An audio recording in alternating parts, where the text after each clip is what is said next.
Ô, gente, tava tudo arrumadinho lá em casa pra eu fazer o vídeo de Atos 9. Aí tá uma furadeira lá. Meu vizinho viajou, pediu pra eu aguar as plantas dele aqui, que quase morreram, sabe? Aí eu perguntei pra ele se eu podia usar aqui o estabelecimento da casa dele. Ele disse que podia e cá estamos. Atos 9. Que capítulo é esse, minha gente? Que capítulo é esse? Ainda bem que o Senhor nos chamou a executar uma obra que já está pronta, que é Ele que faz tudo. Que bom. E aí, antes de entrar no texto, eu vou fazer uma oração, porque eu tô aqui abrindo aqui a Bíblia no Atos 9. Porque eu tava pensando nisso, sabe? Eu sou uma pessoa muito desorganizada, muito organizada. Eu vejo quem, né, por natureza é sempre organizado. Quem antes de cozinhar arruma a cozinha toda. Vocês não sabem do que eu sou capaz. Eu sou capaz de empurrar a bagunça da cama, deixar um palmo e dormir lá tranquilamente. Eu sou capaz de fazer a comida que eu tiver que fazer tendo só um garfo limpo e uma faca. Eu não me orgulho disso, entendeu? Mas existe uma organização que precisa ser feita antes de entrar na Bíblia. A organização é de quem tem qual papel e de como é que funcionam as coisas. Porque essa confusão, essa bagunça, se acontecer na minha cabeça, aí sim é desastroso. Dormir num palmo de cama não é desastroso, mas entrar na palavra de Deus sem ter espiritualmente organizado qual é o papel de cada um, aí sim é desastroso. Eu só não sei se aqui vai ser bom, porque é uma barulheira de carro passando, né? Se eu fechar isso aqui, eu vou morrer de calor. Ah, vamos lá. Meu estúdio. O estúdio aqui é interativo, é carro passando, é Harley Davidson, é cachorro latino. Pra fugir da furadeira. A furadeira tava pior. Enfim. Vamos a esta organização. Senhor, eu me coloco diante do seu trono. Eu te agradeço por esse momento, eu te agradeço pela sua palavra. Sua palavra realmente é viva, eu testifico isso em mim. A sua palavra é realmente transformadora, eu também testifico isso em mim. E confesso também que há muito ainda a ser transformado. Eu te agradeço pelo fato de o Senhor nos chamar a percorrer um caminho que muitas vezes, que se nós estamos no seu Filho, esse caminho é uma esteira, porque Ele foi adiante, Ele fez a obra impossível, é Ele que nos move, é nele que nos movemos, é Ele que nos habilita. Está tudo pronto. O Senhor nos convoca a anunciar uma palavra que é sua, e a nossa tarefa é justamente não inventar, não mudar, não distorcer. E é para isso que eu preciso do Senhor especialmente. Eu te peço misericórdia, que o Senhor conceda que eu seja fiel à sua palavra, que eu não invente. Eu peço que o Senhor me diminua, para que o Senhor cresça diante dos olhos, do coração de todos que ouvirem. Viemos ver a Jesus, está escrito na sua palavra. Senhor, eu peço que as pessoas que assistam esse vídeo vejam o seu Filho. Eu peço que o Senhor me use para mostrar a glória do seu Filho. No nome dele eu peço. Amém. Essa organização é boa. Essa organização é realmente essencial. Agora, em termos de anotação, aí eu já não garanto muito não. Olha só, o que eu fiz? Primeiro eu li Atos 9 sozinha, fiz algumas observações, e depois eu peguei a exposição do tal do Skip Heitzig, que eu tenho gostado bastante de acompanhar. E aí, obviamente, ele descortinou mais um universo.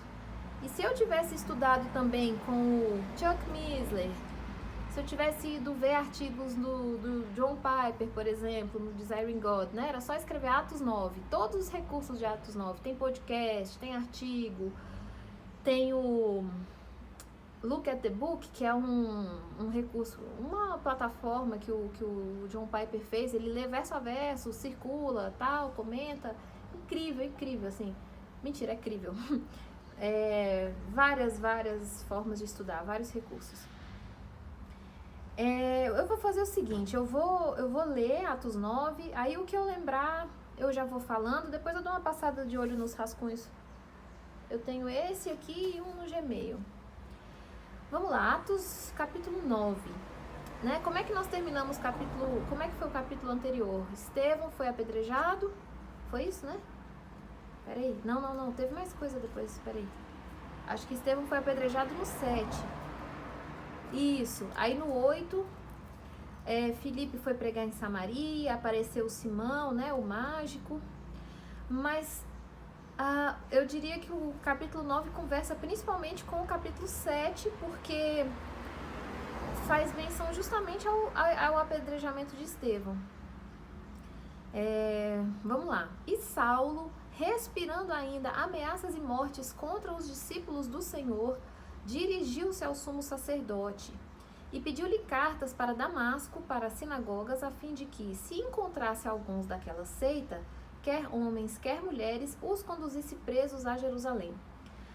O Skip fala que no original esse respirando ameaças aí quer dizer que ele realmente, Paulo realmente estava nessa vibe da hora que ele acordava, a hora que ele deitava. Ele não pensava em outra coisa, ele só queria ver sangue.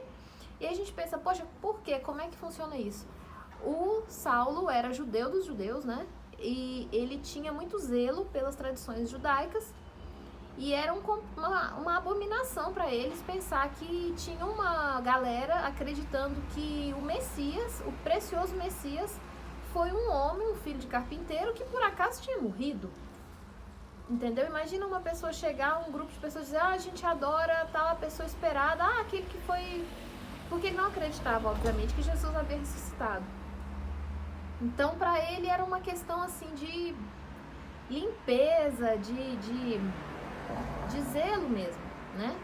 Então ele foi ao sumo sacerdote, engraçado, né? Porque sumo sacerdote é Cristo, né? O nosso sumo sacerdote é Cristo, mas ele foi à autoridade máxima lá, pediu carta para Damasco. Damasco, eu acho que ficava aqui, ó, pelos meus cálculos, o cara lá, o Skip disse que estava a 160 milhas, uma milha é 1 km e 600 metros, logo, Paulo saiu de Jerusalém, foi para Damasco, ele percorreu 256 quilômetros. Tudo isso que eu tô falando está totalmente sujeito à análise, eu não sei se está certo. Como tudo que eu falo está completamente sujeito à análise, por favor, sejam como os bereanos, avaliem tudo se é assim mesmo, entendeu? Tirando a hora que eu estou ipsis literis lendo a Bíblia, tudo o resto tem que ser analisado. Tá, então olha só, se encontrasse alguns daquela seita, fosse homem, fosse mulher, conduzisse preso a Jerusalém. E indo no caminho, aconteceu que, então ele estava no caminho dele, né, no caminho que ele julgava ser certo. Quantas vezes nas nossas vidas a gente está percorrendo o caminho que a gente julga ser certo? E aconteceu que, chegando perto de Damasco, chegando perto de onde ele queria, subitamente, e esse subitamente aqui também, no original tem um significado, não é uma coisa, né? A gente sabe, subitamente é subitamente, né? Quando ele não esperava, olha só, o cercou, repara a palavra, cercou, igual de guerra mesmo, você se vê cercado. O cercou um resplendor de luz do céu. Eu achei isso aqui muito interessante. Quando eu li cercou, eu imediatamente me lembrei do testemunho do C.S. Lewis, que é um autor maravilhoso, é o cara que escreveu Crônicas de Nárnia. Mas quem leu Crônicas de Nárnia, ouviu o filme, provavelmente não captou a grandiosidade, a envergadura desse autor. Mas o fato é que o C.S. Lewis foi ateu muitos anos, muito tempo. Ele realmente lutou contra qualquer ideia de fé, de fé. E ele tem um livro chamado Surpreendido pela Alegria, na qual ele narra que Deus fez uma emboscada para ele. Então, assim, quando eu li aqui o cercou um resplendor de luz no céu, eu lembrei do C.S. Lewis dizendo de uma emboscada. Vocês têm, é porque as pessoas falam assim com um preciosismo, falam, porque Deus, né, como se todo mundo recebesse tão bem a Deus. Isso é uma mentira. A primeira coisa que a Bíblia confronta é isso, ninguém busca Deus. Não como ele é, pode buscar um Deus que você mesmo invente, que não vai te confrontar. Mas buscar o Deus soberano, que promete te crucificar, te garante, que começa falando que tem um monte de coisa errada com você, que precisa ser crucificado e feito um novo, desse aí todo mundo corre. Como eu, no vídeo que eu acabei de botar, já confessei logo. Graças a Deus. Então, é feito uma emboscada. É Deus correndo atrás e a gente fugindo tanto quanto a gente puder. Versículo 4. E caindo em terra, ouviu uma voz que lhe dizia: Saulo, Saulo, por que me persegues? Então chama a atenção, ó, tá passando o carro do picolé, hein? Paleta mexicana. Véi, ele vai parar aqui na quadra? É sério isso? Ele parou. Será que alguém vai querer comprar paleta mexicana?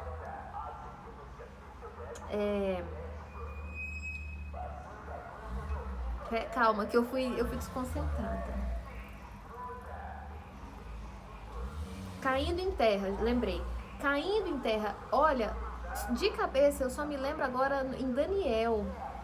Mas assim, em Ezequiel eu acho que também tem, assim, eu queria ter listado a quantidade de vezes na Bíblia que acontece esse fenômeno de Deus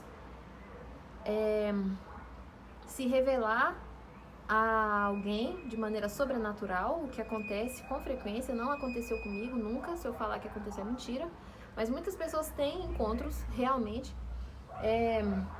e o que acontece é que elas caem em terra, entendeu? Então ele caindo em terra ouviu uma voz que lhe dizia: Saulo, Saulo, por que me persegues? E é interessante Jesus dizer me persegues, porque ele está se referindo à perseguição que Saulo fazia com os cristãos. Mas a Bíblia é muito clara em dizer que a igreja é o corpo de Cristo, é a noiva de Cristo. E a Bíblia diz que a noiva e o noivo, né, o marido e a esposa formam uma só carne. Essa é uma analogia do encontro de Cristo com a igreja, uma só carne. Então, se você fere um filho de Deus, você está ferindo ao próprio Deus. Você está ferindo o próprio Deus, é um verbo transitivo direto ou indireto? Sexta-feira tá lá no outro apartamento, senão eu pedi para ela pegar o livro do Bechara para eu consultar. Então, quando Saulo perseguia um cristão, ele estava perseguindo o próprio Cristo. E ele, né, Saulo disse: quem é Senhor?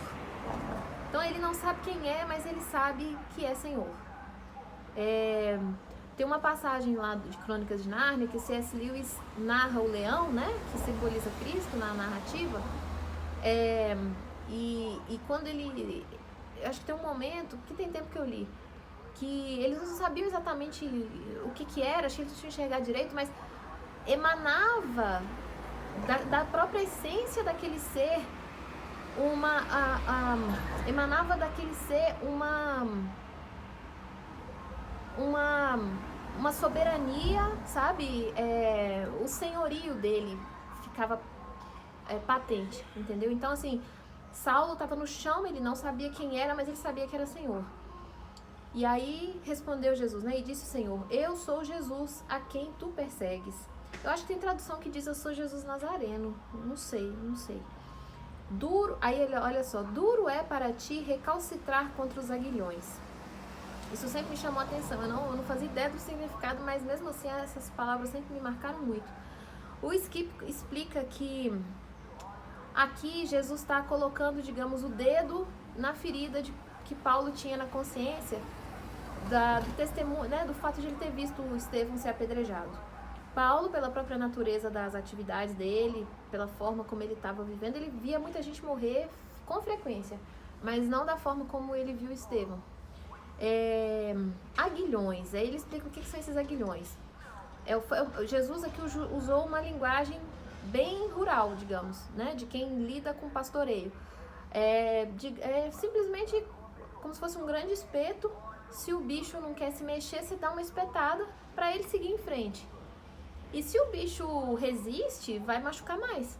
Então, a consciência de Paulo estava incomodando, estava apontando para ele que havia alguma coisa doída naquele apedrejamento de Estevão, e ele estava tentando lutar contra aquilo.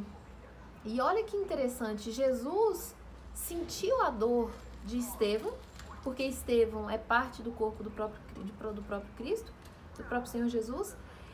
E Jesus se anunciou justamente se comunicando com a dor de Estevão.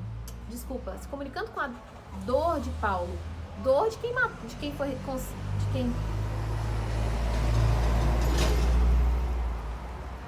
dor de quem consentiu com a morte, mas ainda assim dor. Então, isso de Jesus chegar se mostrando que ele sabe exatamente o que ele estava sentindo, isso me chama muita atenção. O John Piper tem um clipezinho, na verdade eles fizeram uma edição de algumas falas dele. Tchau, paleta mexicana. E no final dessa edição, eles dizem que a mais doce comunhão que nós jamais teremos com o nosso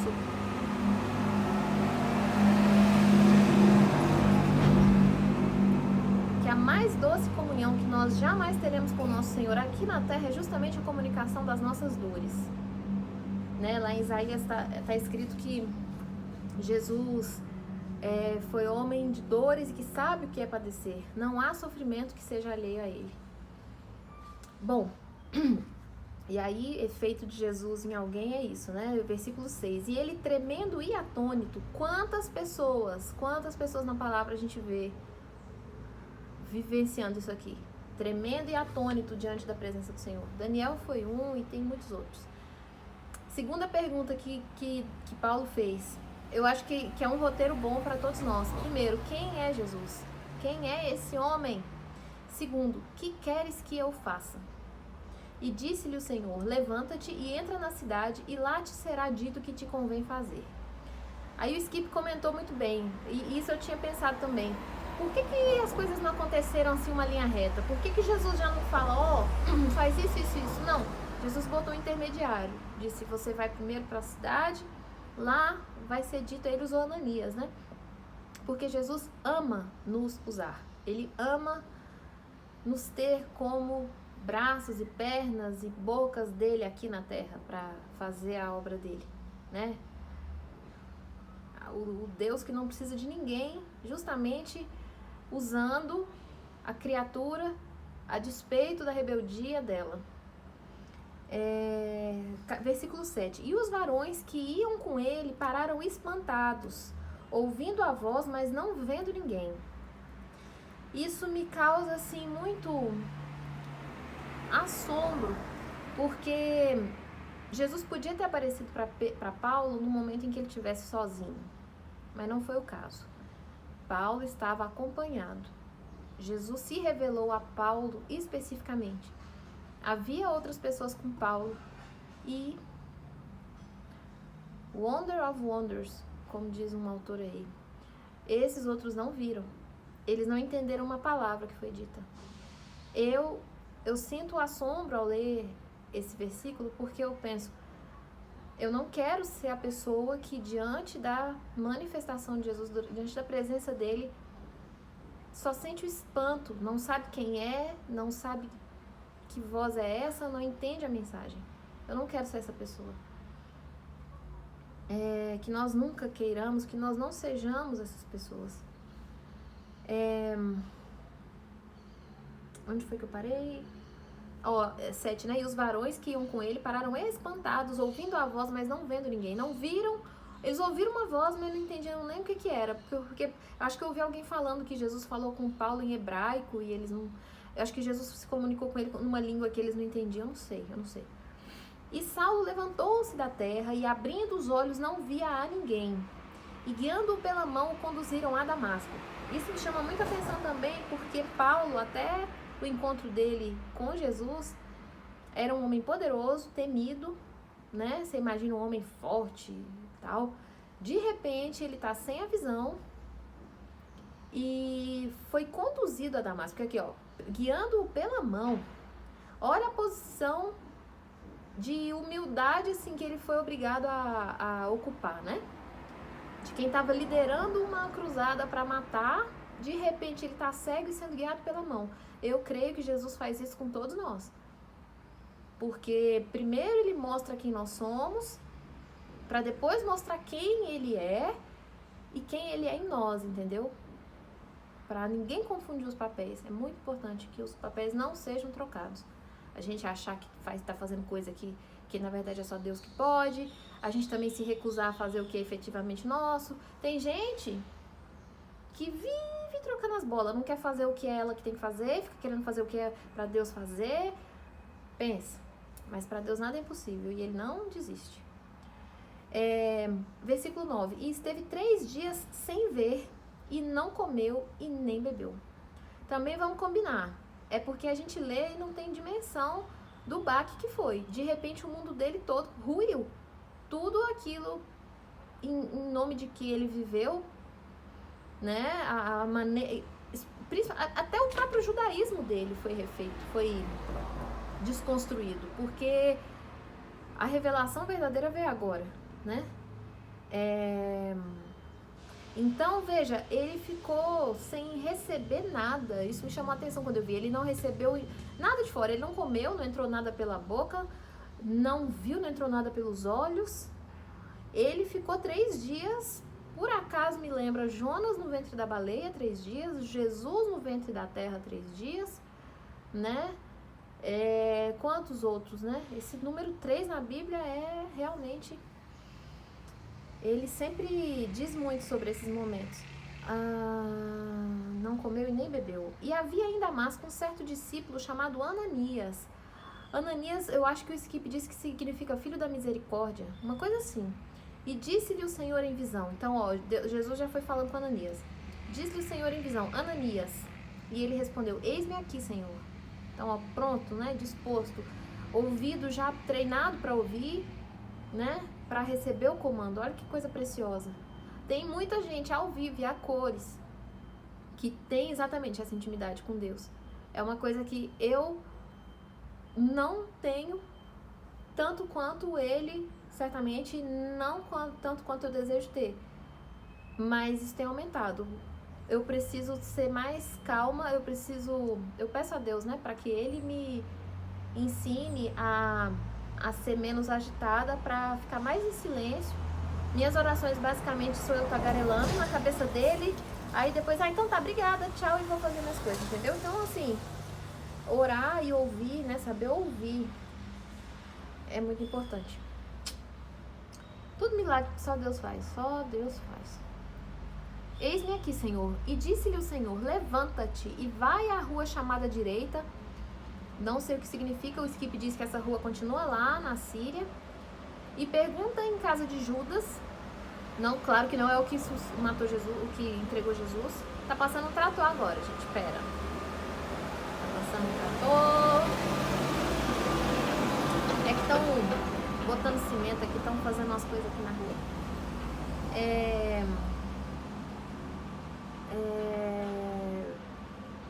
É porque me atrapalhou, me desconcentrou, peraí.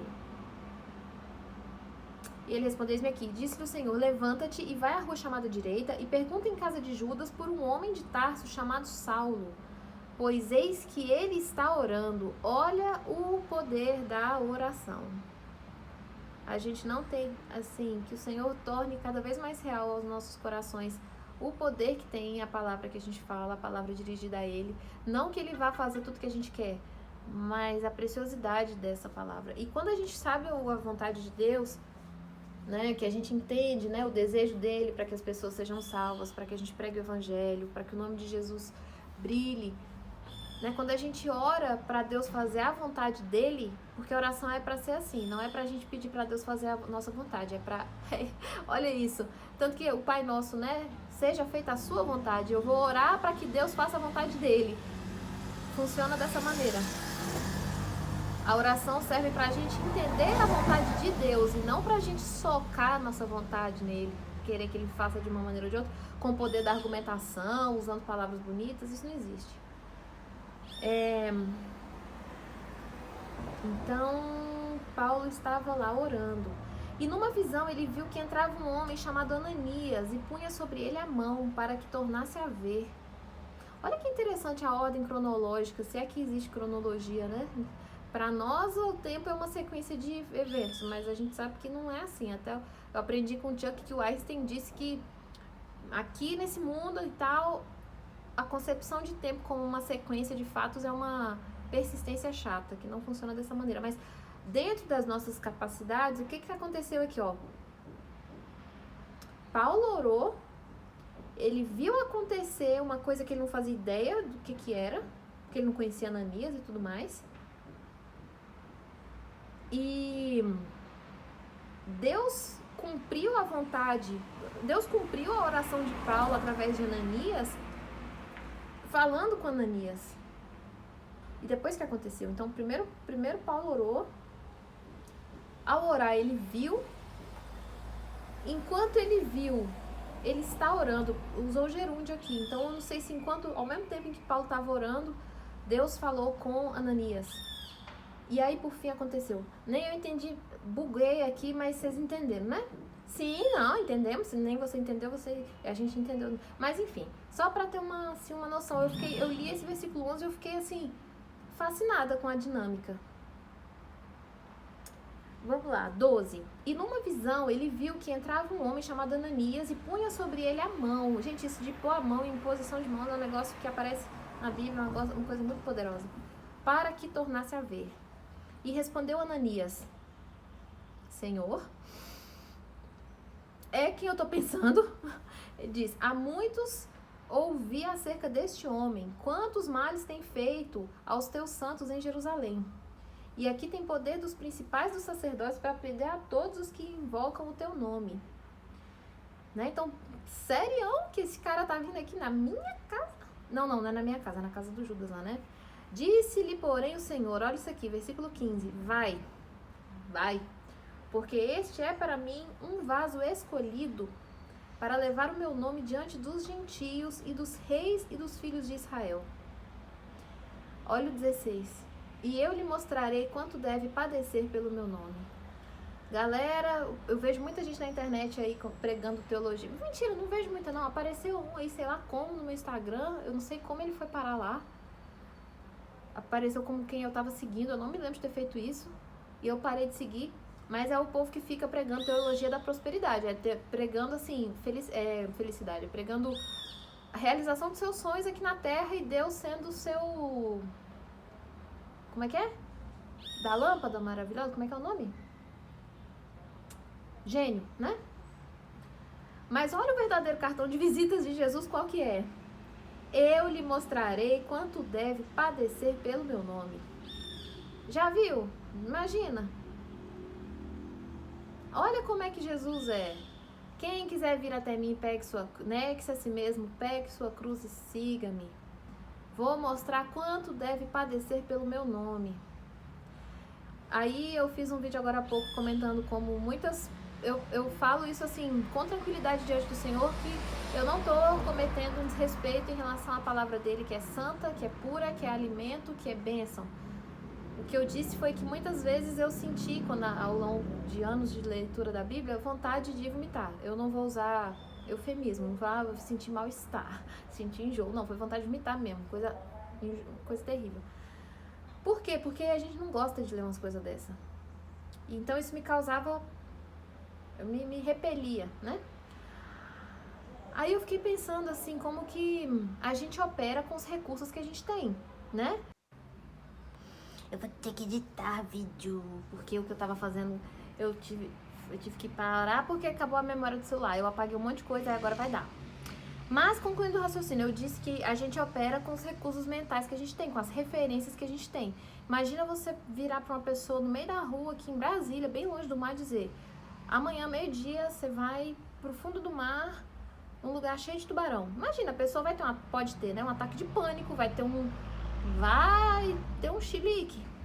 Se você fala isso pra uma pessoa, sei lá, treinada pra isso, uma pessoa que já fez isso várias vezes, amanhã, meio-dia, você tem que mergulhar no fundo do mar, vai ter um monte de tubarão. Aí ele já sabe que vai ter uma jaula, vamos supor que ele é uma pessoa que filma. Lá do National Geographic, né? Não tem aqueles que a pessoa fica dentro de uma jaula e tal, ele vai fazer um estudo, enfim. Ele vai ter a mesma circunstância em mente, só que ele vai ter na cabeça dele os recursos que ele vai precisar para isso. Ele sabe que vai ter um cilindro de oxigênio, que ele não vai morrer asfixiado lá, afogado no mar. Ele sabe que vai ter uma jaula protegendo ele dos tubarões. Vai ver, nem é tubarão grande, vai ser um tubarão vegetariano. Tô brincando, eu sei que não existe. Mas sei lá, enfim, entendeu? Então, assim, o nosso natural é pensar nas coisas e sentir um pavor, porque a gente só tem como referência nós mesmos. A gente, é só pela obra e graça de Deus que a gente vai pensar que a gente vai pro fundo do mar cheio de tubarão com os recursos que Ele vai nos dar, entendeu? E que não apenas é possível, como? É esse o milagre, minha gente. É esse o milagre. O milagre é você saber que, independentemente da circunstância, não interessa a montagem da cena, não interessa a criatividade da pessoa que vai te fazer mal. Quem vai te sustentar é o Todo-Poderoso. Então, é como eu ouvi alguém dizer aí, que quando a gente está com Ele, qualquer lugar vira o paraíso.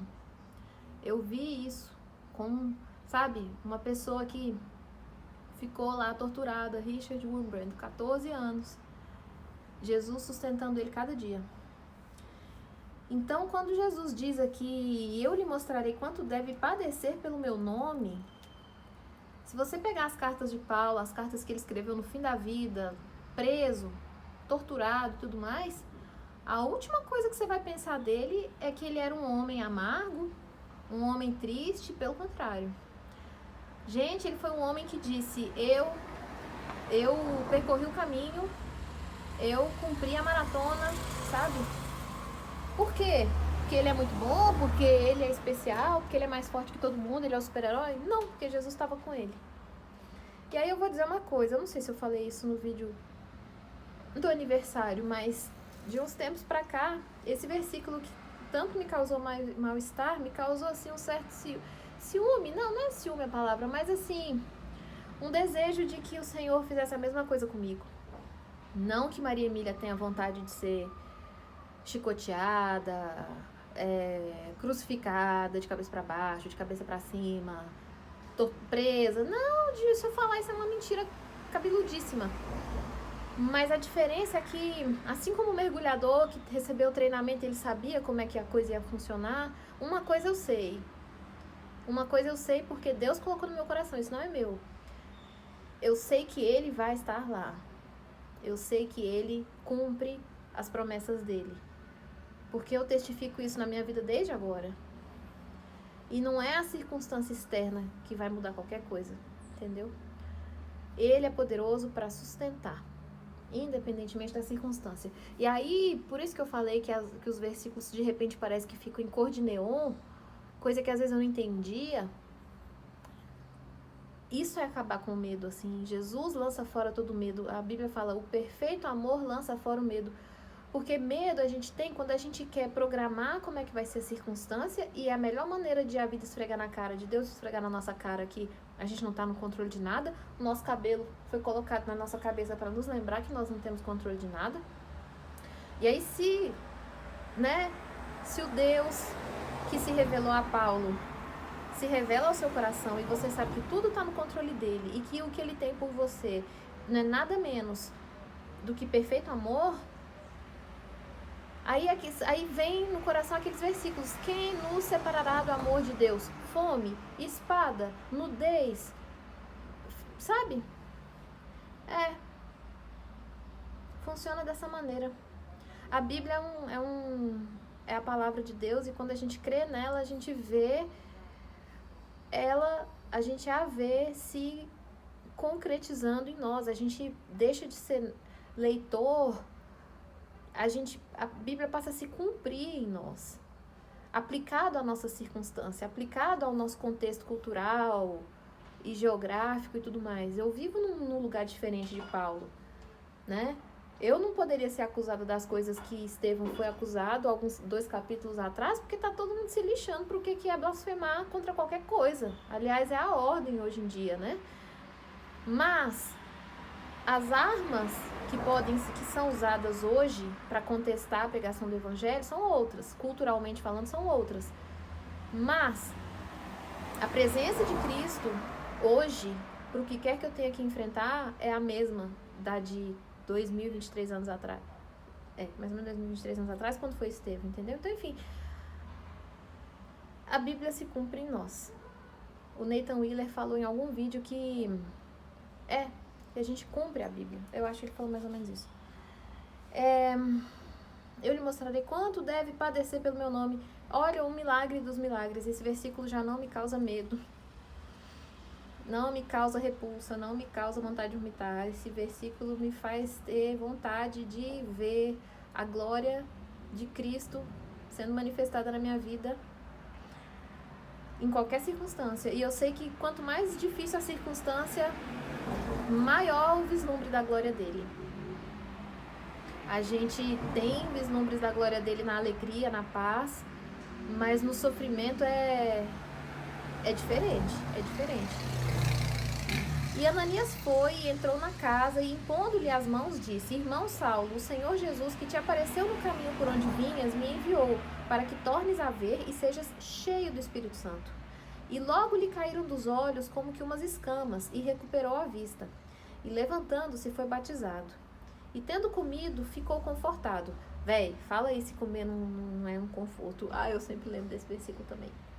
E esteve Saulo alguns dias com os discípulos que estavam em Damasco.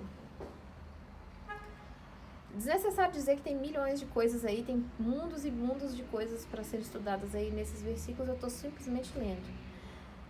E logo nas sinagogas, olha aí, logo nas sinagogas pregava a Jesus que este era o Filho de Deus.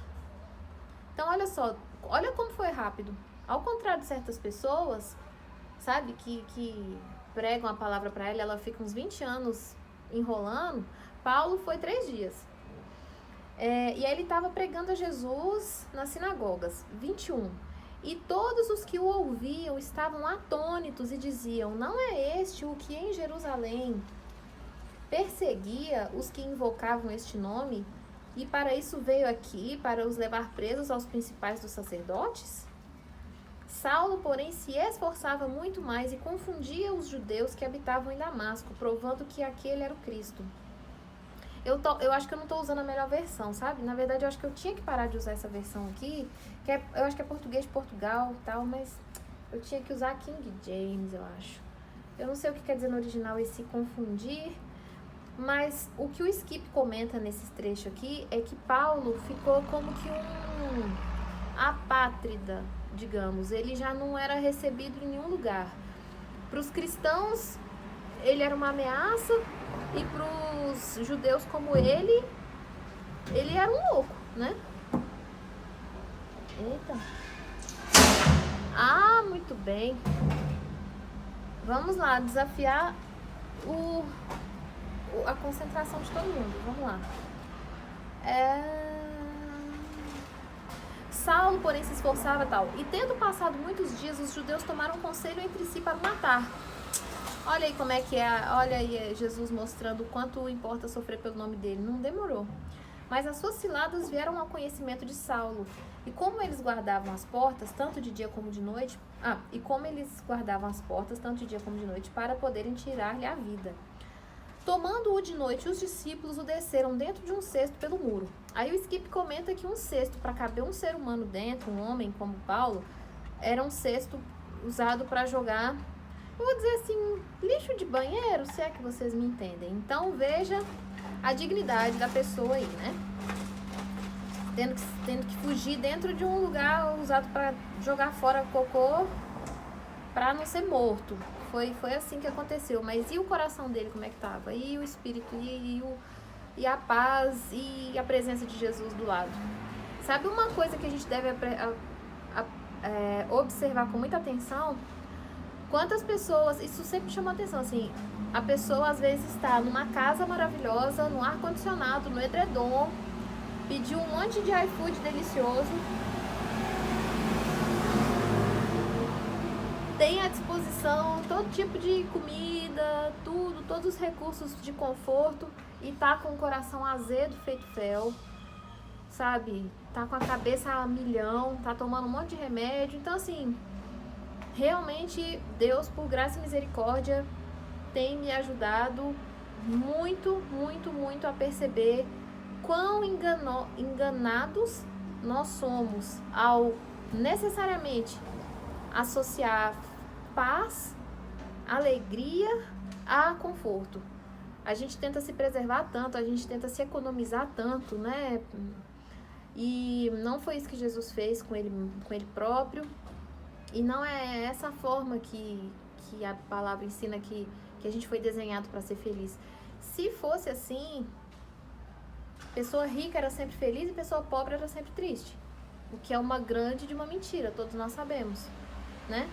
Com certeza todos nós temos momentos para contar em que a situação era assim, né? Tinha tudo para ser contra, mas a companhia de uma certa pessoa fez ficar bom, qualquer coisa. Você tava numa paz tão grande que foi bom, foi engraçado, o que podia ter sido trágico, na verdade não foi.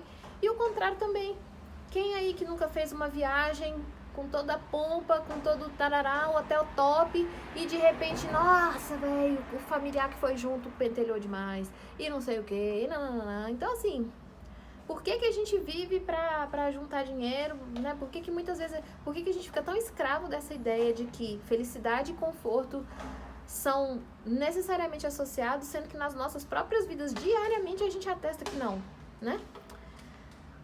Enfim, então Paulo estava lá descendo dentro do cesto de cocô pelo muro, fugindo para não ser morto, mas eu tenho plena convicção diante de Deus que ele era um homem feliz, era um homem assim, espiritualmente feliz, entendeu? E quando Saulo chegou a Jerusalém, procurava juntar-se aos discípulos, olha aí, mas todos o temiam, não crendo que fosse discípulo. Então olha só, ele procurava essa companhia, ele estava atrás dos discípulos, mas a galera literalmente fugia dele. Pernas para que te quero. Então Barnabé, tomando-o consigo, o trouxe aos apóstolos. Barnabé já foi citado antes, mas eu não lembro onde. Eu só sei que ele era rico, né? Tomando-o consigo, o trouxe aos apóstolos e lhes contou como no caminho ele viera ao Senhor e lhe falara. E como em Damasco falara ousadamente no nome de Jesus. Temos aqui um caminhão de mudança. Não sei se vai ser vizinho meu. É um caminhão muito grande. Muito chique. Então precisou de uma outra pessoa para dar o testemunho, para garantir que Paulo não estava lá para descer a chibata em todo mundo, né? E andava com eles em Jerusalém, entrando e saindo. E falava ousadamente no nome de Jesus. Olha aqui, no 27 e no 29 repete essa palavra ousadamente. Isso mexe muito comigo, porque a conjuminância dos fatos de estar na Copa do Mundo e de eu ter visto um cara pregando na rua, um cara chamado David Lean, mexeu muito comigo. Jesus usou isso no meu coração. Final de Copa do Mundo, porque tinha um monte de jogador correndo atrás da bola como se não houvesse amanhã, como se a vida deles dependesse daquilo, né? Sendo que, na Copa que vem, todos os países, tirando o campeão, vai ter gente perguntando quem foi que ganhou a Copa passada mesmo? E aí eu pensei, poxa, se eles estão correndo, se eles estão dedicando tanto deles a um propósito assim, como que eu não vou me dedicar, né, a um propósito eterno, que foi justamente o que Deus nos chamou a fazer. E outra coisa que me marcou foi esse David Lean. Pô, que cara ousado. Eu tô falando isso porque isso tudo me fez ver a necessidade de pregar ousadamente a palavra. Não que isso possa vir de mim. Isso só pode vir de Deus. Esse David Lean estava pregando na rua. Tudo que vocês puderem imaginar que podia acontecer, aconteceu. Teve gente que passou e roubou coisa dele enquanto ele estava pregando. Teve uma vovó que chegou lá pé da vida. Ela ficava tão nervosa que ela até gaguejava, assim, o fôlego dela até faltava. Vocês não têm noção. Tudo começou quando passou um senhor e começou a gritar para esse David Lean: volta pra África, porque ele é negro. Aí o David Lean disse: eu sou irlandês, mas o cara já tinha virado as costas e ido embora. E aí quando ele tava respondendo pro cara que ele era irlandês e tava também perguntando: por que você tá me mandando voltar pra África, né? Aí essa vovó chegou no andador e tudo, indignada: por que você tá falando com ele desse jeito? Quem é você pra falar? Tipo assim, nossa, então assim foi burdoada em cima de burdoada. E ainda chega a gente, rouba coisa do David Lean enquanto ele tá pregando. E ele segurou, cara. Ele ficou no meio da rua, pregando. O povo, sabe? Eu fiquei muito chocada com aquilo. Assim, a gente, né, vê, a indústria de entretenimento produz tanto filme, né, de super-herói que faz e acontece. Mano, eu vou te falar, eu não tenho estômago pra super-herói, o seu super-herói só tem um, chamado Cristo. E as pessoas por quem Cristo vive e mostra o super-heroísmo dele hoje. Então, assim, eu realmente admirei esse David Lean. Eu quis ser como ele. Eu quis sair do lugar onde eu estava, de me poupar, de não querer falar nada, de não querer pregar, de medo de ser julgada, de medo de ser repelida, nananana. Eu falei, cansei. Cansei, pra tudo tem limite, porque eu consumo esse tipo de coisa que tá sendo produzida na internet. Eu assisto gente pregando o dia inteiro não, porque eu assisto muito Rio de Gato também, né? E umas receitas também, assim, umas dicas de moda, que obviamente eu não sigo, umas dicas de cabelo, que nunca dá certo no meu, mas enfim. Maior parte do tempo eu tô assistindo gente pregando. E nossa, que bom, uau, que fera isso que ele falou. Agora fazer o que eles estão fazendo, não, né? Isso tudo, essa digressão toda, pra falar do quê? Que 2 vezes aqui, praticamente consecutivas, estão falando em como Paulo pregou ousadamente no nome de Jesus. E isso só o Espírito Santo faz na pessoa. Não é mérito do Paulo, como não foi mérito do Estevão. É o Espírito Santo falando por intermédio deles, para honra e glória de Deus. Sabendo-o, porém, os irmãos o acompanharam até Cesareia e o enviaram a Tarso. Assim, pois, as igrejas em toda a Judéia e Galiléia e Samaria tinham paz, e eram edificadas e se multiplicavam, andando no temor do Senhor e consolação do Espírito Santo. Muita coisa aí também, muita coisa, inclusive a ordem, né? Judéia, Galiléia e Samaria. É o cumprimento do que Jesus falou, não foi? Jesus não tinha dado essa orientação aos apóstolos, depois que ele morreu e ressuscitou? Ele, vocês vão para Judéia, Galiléia e Samaria? Não foi exatamente essa ordem? Pronto, é o cumprimento. E aconteceu que, passando Pedro por toda a parte, veio também aos santos que habitavam em Lida. E achou ali certo homem, chamado Enéas, jazendo numa cama havia 8 anos, o qual era paralítico. Desnecessário dizer que também há aqui muita coisa. Por que passou para Pedro? O foco aqui, né? Estava em Paulo, agora vai momentaneamente para Pedro. Ele vai fazer esse milagre, né? Para esse homem chamado Enéas, paralítico há 8 anos, o 8 também tem significado. E disse-lhe Pedro, Enéas, Jesus Cristo te dá saúde. Veja, Pedro não dá saúde, ninguém dá saúde. Quem dá saúde é Jesus Cristo. Agora, Jesus Cristo, por intermédio de Pedro, deu saúde a Enéas. Levanta-te e faz a tua cama. E logo se levantou. Olha que bênção. 35. E viram-no todos os que habitavam em Lida e Sarona, os quais se converteram ao Senhor. E havia em Jope, olha só, isso aqui é muito interessante, havia em Jope uma discípula chamada Tabita, que traduzido se diz Dorcas. Ela estava cheia de boas obras e esmolas que fazia. E aconteceu naqueles dias que, enfermando ela, morreu. E tendo-a lavado, a depositaram num quarto alto. Eu fiquei com muita dúvida, eu falei, como assim lava, bota num quarto alto? Qual é o procedimento aí? Aí o Skip comenta que era o ritual. E aí, antes de enterrar, alguém teve a brilhante ideia de falar, Pedro tá aqui na área, bora chamar ele, vamos ver o que vai rolar. E como Lida era perto de Jope, Pedro tá por perto, né? Ouvindo os discípulos que Pedro estava ali, fofoca pro bem, né? Lhe mandaram 2 varões, rogando-lhe que não se demorasse em vir ter com eles. Fofoca não deveria nem ter usado essa palavra, porque absolutamente tudo é pro propósito de Deus, né? Pedro, né? O fato de terem ficado sabendo que Pedro estava ali por perto, fez toda a diferença, fez com que essa mulher ressuscitasse, mais pessoas crescem, isso está na palavra, então, e se cavar também para saber o significado disso aqui é muita coisa. Fofoca não é a palavra a ser usada aqui nesse momento. Peço desculpas.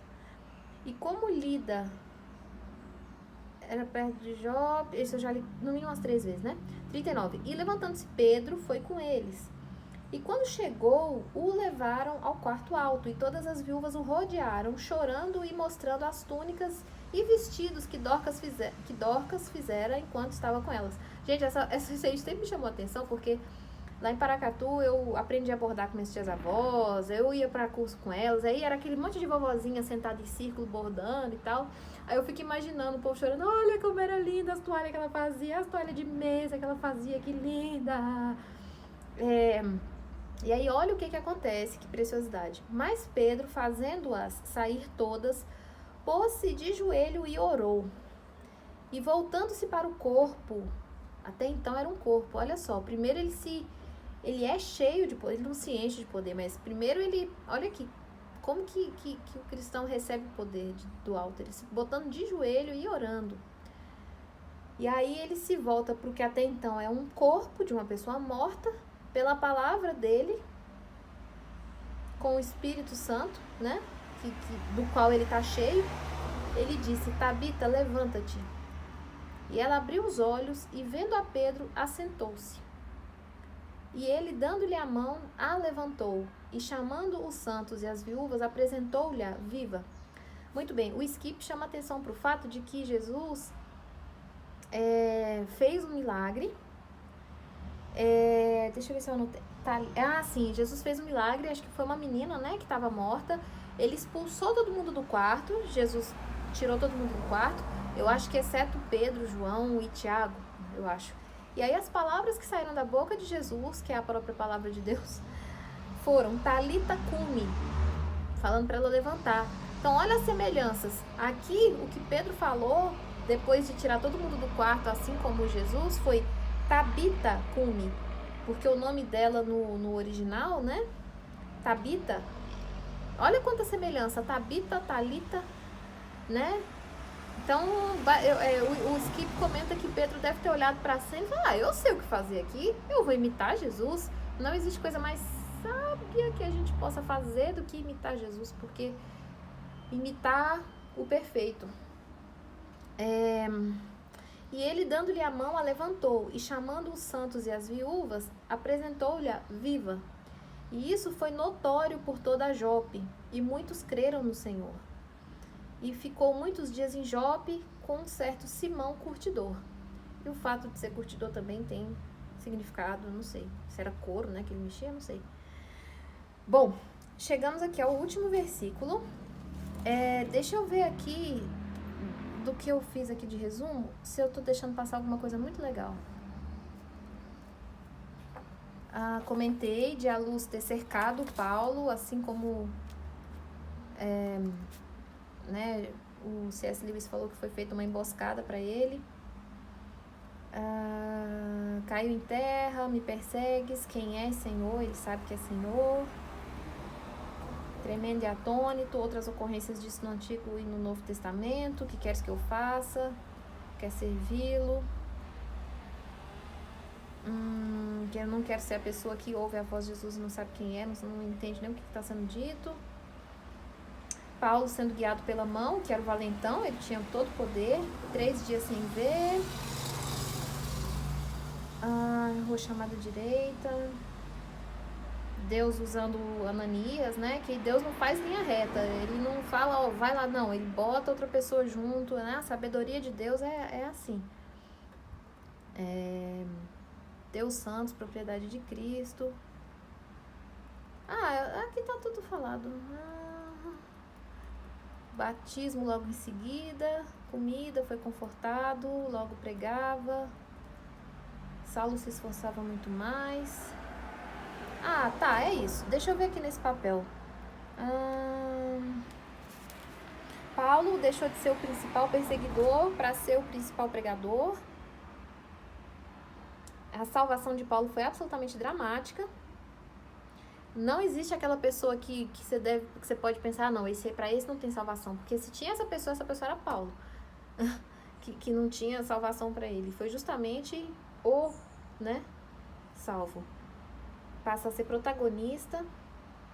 E aí quando o Skip chama atenção, né, pra dramaticidade da salvação de Paulo, eu me lembrei da Mel Feist, que era uma coelhinha, ela era modelo da Playboy, e ela tava já com o ensaio dela marcado, e simplesmente veio no coração dela um negócio assim: e se um dia eu me arrepender de ter me exposto tanto? E se um dia eu quiser me casar com um homem que fique triste com isso?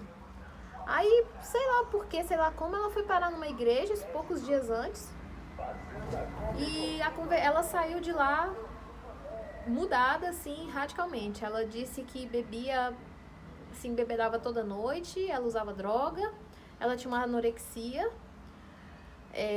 ela tinha uma autoestima extremamente baixa. Engraçado, a pessoa linda, né, com um contrato com a Playboy, se bem que isso nunca foi sinal de autoestima, mas enfim. E lá nessa igreja oraram por ela e ela chorou copiosamente de deitar no chão e não sei o que, e saiu de lá, nunca mais bebeu, nunca mais teve problema com anorexia. Nossa, a história dela vocês têm que ver, tem que ouvir ela falar o testemunho dela. Então, falando em conversões totalmente dramáticas, eu lembrei da Mel Feist e da Rosaria Champagne Butterfield. Ela diz assim que sobre a conversão dela foi como um descarrilhamento de trem na vida dela. Ela disse que só não perdeu o cachorro. Essa Rosária é uma pessoa maravilhosa. Ela... Nossa, eu tenho o livro dela, já li vários artigos dela, entrevistas. Que mulher fascinante. Resumindo a ópera, ela era uma professora em alguma universidade de Nova York. Ela criou uma cadeira de estudo sobre homossexualidade, lesbianismo, porque ela era casada com uma mulher. Ela tinha uma ONG que cuidava de Golden Retriever abandonado. Eu pensei, deve ter muito Golden Retriever abandonado para fazer uma ONG para cuidar só de Golden Retriever. Ela recebia uma bolsa cabulosa, ela fazia o que ela queria, ela viajava para onde ela queria, ela era super respeitada, ela fez a abertura de uma parada gay em Nova York. Ela era muito admirada, muito admirada. E aí ela, por causa de uma pesquisa, ela queria justamente estudar a Bíblia para mostrar o quanto a Bíblia, né, na concepção que ela tinha até então, perseguia, condenava, era preconceituosa e tudo mais. Ela começou a ler a Bíblia, tal, resumo da ópera, creu. E com isso ela perdeu tudo, ela perdeu imediatamente, óbvio, né, desnecessário dizer, perdeu o posto que ela tinha na universidade, ela perdeu o relacionamento que ela tinha, ela foi extremamente perseguida, inclusive não só ela, como outras pessoas que saem da comunidade LGBT dizem como eles perseguem, assim, realmente condenam quem faz o movimento contrário. Ela disse que teve um aluno que chegou a entrar na sala dela no dia que ela estava arrumando as coisas para ir embora. Chegou a bater na porta. Como você ousa? Como você ousa? Chegou assim muito irado. E aí ela conversou com ele com calma. Por fim ele chorou. E disse que na verdade ele nem era homossexual, mas ele quis uma comunidade que o recebesse. E ele encontrou. E aí quando ele pensa que encontrou um lugar seguro para ele, a pessoa que ele mais admirava, que era a Rosária, ela tá largando, jogando a toalha, né, e tal. Enfim, é um livro muito bom. O livro dela se chama Pensamentos Secretos de uma Convertida Improvável. Tem na Amazon. Enfim, isso tudo só pra falar sobre outras conversões dramáticas. O Skip comenta que Paulo quis ir para Damasco porque o cristianismo estava espalhando muito rápido. E ele buscou conter isso. E justamente se tornou o maior responsável pela difusão do evangelho.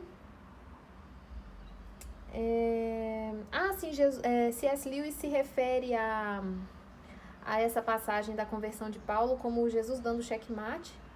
Então, o Lewis realmente se identifica, né, com essa conversão de Paulo, porque foi o que aconteceu com ele. Como se... E o próprio Paulo, isso mesmo, Paulo, eu acho que em Filipenses, ele se refere ao momento em que Jesus apareceu para ele como... o momento em que ele foi feito cativo, digamos assim, como, né, ele sair para perseguir, para, né, prender, mas na verdade eu fui feito cativo. E isso ele fala cheio de júbilo. Que a intenção dele era manter o judaísmo puro,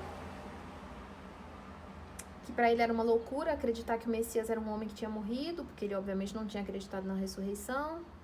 E dali poucos dias estava justamente pregando que a ressurreição de Jesus, né? Que Jesus é o Filho de Deus e tudo. Que ele foi cercar, mas acaba sendo cercado. Sim, o termo que ele usa em Filipenses 3:12, catalambano, que quer dizer ser preso, ser cercado. As duas perguntas que Paulo faz é: quem é você? O que você quer que eu faça? São duas perguntas que realmente precisam ser feitas. Olha, eu vigiando a vida dos outros. Paulo sem lugar para correr, ninguém estava num primeiro momento, né, da conversão. Enfim, é isso. Deu para ver muita coisa, mas isso tudo não é nada perto da riqueza que tem. Quanto mais estudar, mais coisa descobre, mais referências internas e tudo. Espero que vocês tenham... não, eu espero de vocês nada. Eu espero que o Senhor, pelo Espírito Santo dele, faça a obra que só ele pode fazer. Então eu vou encerrar o vídeo. Muito obrigada, Senhor, porque agora todo o time do David Lean, eu quero que o Senhor opere em mim cada vez mais, me faça cada vez mais destemida e ousada ao pregar sua palavra, porque eu quero imitar as pessoas que eu admiro. E eu admirei esse cara, eu admirei Estevão, eu admirei mais do que nunca e de outra maneira muito mais sobrenatural, muito mais intensa, a firmeza com que Jesus proclamou a palavra dele. E ele suportou com perfeita sabedoria e santidade e fé todos os ataques que ele recebeu. E não há ninguém que tenha recebido mais ataque do que ele, desde sempre. Eu te agradeço, Senhor, porque o mesmo Espírito que sustentou todos eles é o Espírito que o Senhor derrama em nós. E que nós te conhecemos lendo a sua palavra.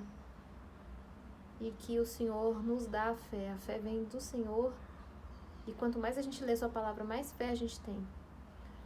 Eu te agradeço pelo seu Espírito Santo, pela fé. Eu te agradeço por ser o Emanuel, ser o Deus presente, o Deus que habita conosco. Eu te agradeço porque não há nada que nos distancie do seu amor. Nada. O Senhor é digno de todo louvor, toda honra e toda glória. Amém. É isso, pessoal. Obrigada e tchau!